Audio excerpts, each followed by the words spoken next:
You see, the thing is that what is freedom of speech? It's the freedom to speak. So I read a politician today saying, I agree with freedom of speech, but there are limits. There's no freedom of speech then. Freedom of speech is the freedom to speak. If anyone's not allowed to speak, then it's not freedom of speech, it's freedom to conform to certain parameters of what are acceptable. And then what that's doing is giving power to some authority to decide what is acceptable and what is not acceptable.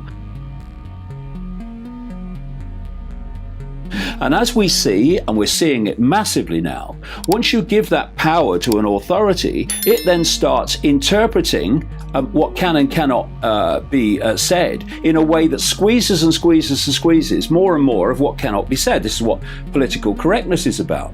What is political correctness? It's simply manipulating the target population to silence itself, so those in authority don't have to.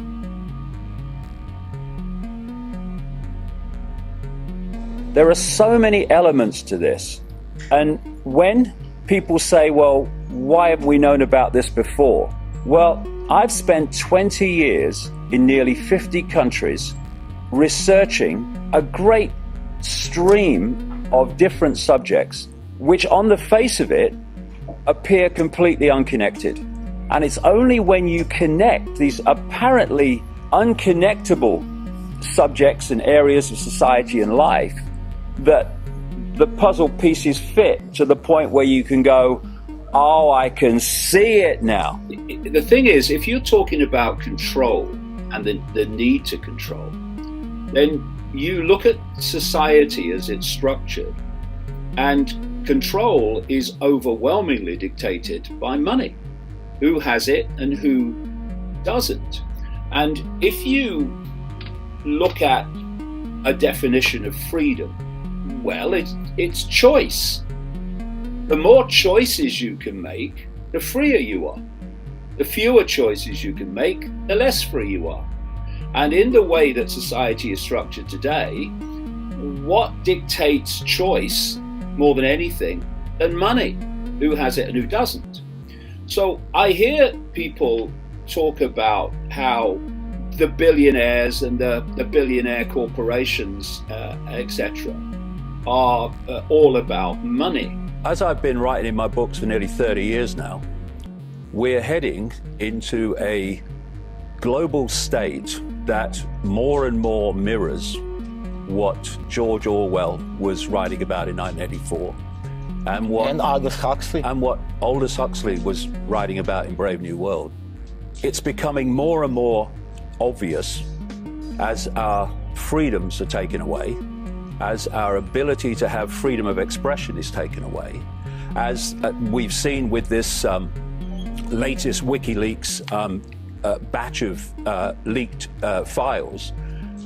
People are being watched through their televisions, through their smart TVs, and recorded through their smart TVs in their own living rooms.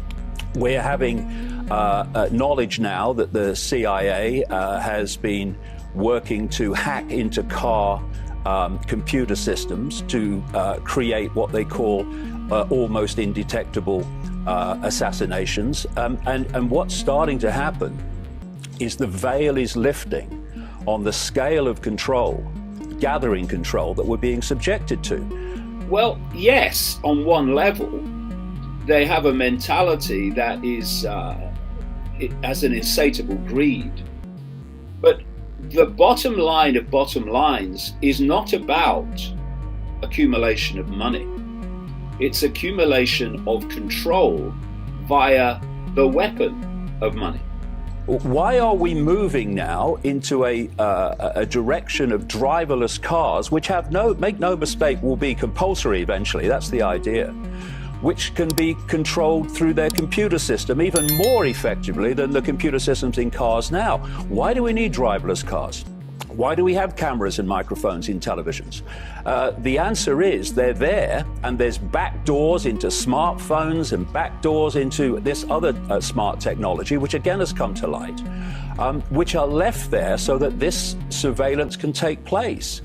It all comes down in the end, in terms of these society controlling institutions to what I call the global cult, which is a global network of secret societies and semi-secret groups with ultimately, if you go deep enough in the rabbit hole, a mission control, a central organizational center. This explains why countries tend to respond to the same kind of situations in extraordinarily the same way. And what I've found on this world speaking tour since last summer, 2016, going to Australia and America and all around Europe, is more and more people, more than I've ever seen before, are starting to lift their eyes up from the game show and the sport and say, hold on a minute, what's going on? More and more in the last few years has to be looked at before we can understand the true nature of what's going on in the world. And that's actually the true nature of reality, and how we can control our own reality instead of having our reality dictated to us. I mean, you know, we think we are at the cutting edge of human knowledge and everything. And yet, if you stop someone in the street out there or in any other city in the world, and you said to them, who are you? Where do you come from?